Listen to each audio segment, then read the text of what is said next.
একবার সেই অসহায়, সেই পুত্র হারা মা, সন্তান হারা মা, সে মায়ের কাছে গিয়ে মাথা মুন্ডন করে মায়ের পা ছুঁয়ে প্রণাম করে একবার ক্ষমা চেয়ে নেও যে আমাদের অন্যায় হয়েছে, আমরা অন্যায় করেছি এই জুট করে। ভোট তো দূর কি বাত, ভোট চাওয়া তোমাদের কাছে তো ওটা বড় অপরাধ, বড় অন্যায়। কিন্তু ক্ষমা তো চাও, ক্ষমা চাও সেই ভোটার কাছে যে বিধবা হয়ে অল্প বয়সে,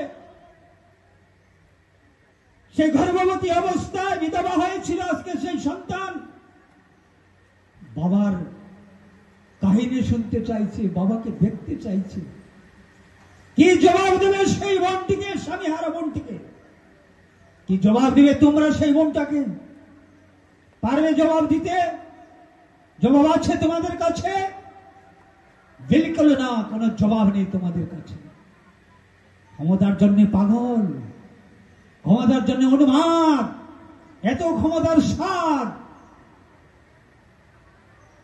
বিধবা করে বোনকে, সন্তান হারা করে মাকে আজকে তোমরা কংগ্রেস সিপিএম এ সুখের সংসার, ঘর বাঁধার সংসার করার স্বপ্নে বেগুন হয়ে উঠেছ, আর সেই মায়ের কান্না আজকে চলছে।